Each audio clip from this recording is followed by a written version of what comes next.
ମୋର ଆକ୍ଚୁଆଲି ଦିନେ ଦିନେ ଛାଡ଼ି ଦିନେ ମୋର ତତଲା ହେଲେ ଦିନେ ଥଣ୍ଡା ହେଉଛି।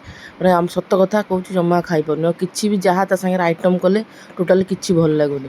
ତ ଆଜି କିଛି ନାହିଁ, ସିମ୍ପଲ୍ ଖାଲି ଆଳୁ ଭର୍ତ୍ତା କରିଥିଲୁ ଆଉ ଅଣ୍ଡା ଭୁଜିଆ କରିଥିଲୁ। ପ୍ରାୟ ଅଣ୍ଡା ଅମଲେଟ୍ କରୁ, ମୁଁ ଆଜି କହିଲି ଅଣ୍ଡା ଭୁଜିଆ କରୁଛି ଖାଇବି। ମୋତେ ବେଶୀ ଅଣ୍ଡା ଭୁଜିଆଟା ଭଲ ଲାଗେ ଅଣ୍ଡା ଅମଲେଟ୍ ଠାରୁ। ତ ଶୋଇକି ଉଠିଲା ପରେ ଘରଦ୍ୱାର ଓଳେଇକିନା ଟିକେ ଏଠି ତ ମୁଁ ପାଣି ବୋଟଲଟା ପୁରେଇ ଦେଲି, ମୁଁ ନେବି ସପ୍କୁ ବୋଲି। ତ ଚା ବସି ଦେଇଛି ବାପା ବୋଉଙ୍କ ପାଇଁ।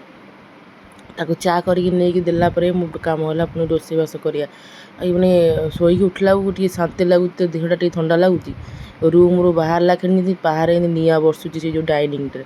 କ'ଣ କରିବା, କାମ ତ କରିବାକୁ ପଡ଼ିବ, ଜଲ୍ଦି ଜଲ୍ଦି କାମ ସାରିକି ମୋତେ ଯିବାକୁ ପଡ଼ିବ। ତ ଏଠି ମୋ ଚା'ଟାର ହେଇଗଲାଣି। ଚା'କୁ କପ୍ରେ ଦେଇକିନା ବୋଉଙ୍କୁ ଦେଇଦେବି, ସେ ପଳେଇ ଆସିଲେଣି, ତଳେ ଥିଲେ ସମସ୍ତେ।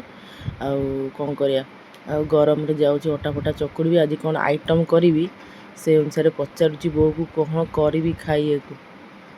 ନା କ'ଣ ତୁ କରିଦେ, ଗରମରେ ଯାହା କରୁଛୁ ତ ଭଲ ଲାଗୁନି କିଛି ଖାଇବାକୁ। ଆଉ ନା ମୁଁ କହିଲି କ'ଣ କରିବା ତାହେଲେ। ଲାଷ୍ଟକୁ ମୋତେ କହିଲେ ତୁ ଅମୃତଭଣ୍ଡା ସନ୍ତୁଳା କରିଦେ, ମୋ ପେଟ ମୋତେ ଭଲ ଲାଗୁନି ଏ ଗରମରେ। ତମର ଯାହା ଟିକେ କ'ଣ ଆଣିକି ବରଂ ଖାଇଦେବ ରାତିରେ, କିଣିକି ଆଣି ଦୁଇ ଜଣ ଯାକ। ଆଉ ମୁଁ କହିଲି ହଉ ଠିକ୍ ଅଛି, ମୁଁ ତମ ପାଇଁ ସନ୍ତୁଳା ଫନ୍ତୁଳା କ'ଣ କରିଦେବି, ଆମେ ଆମର କ'ଣ ଟିକେ ଆଣିକି ଖାଇଦେବୁ। ନା ହଉ ଠିକ୍ ଅଛି।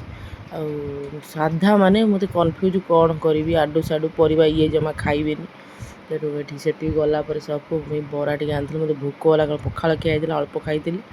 ତ ବରା ଫରା ଟିକେ ଖାଇଲା ପରେ ତାପରେ ବନ୍ଦ ବାନ୍ଦ କରିକି ଆସିଲୁ। ଆଜି ମୋ ପୁଅର ଟିକେ ଗୋଟେ କ୍ଲିପ୍ ଦେଖାଇ ଦେଉଛି, ମୋ ଭାଇ କହିଥିଲି ପଠେଇବୁ, ବହୁତ ଦିନ ହେଲା ମୋ ପୁଅ ଭିଡ଼ିଓରେ ଆସିନି। ଆଉ ଆମେ ତଡ଼କା ନେଇ ଆସିଥିଲୁ, ଅଣ୍ଡା ତଡ଼କା ଆଉ ରୁଟି ପିଆଜ ଖାଇକି ଶୋଇପଡ଼ିଲୁ। Good night.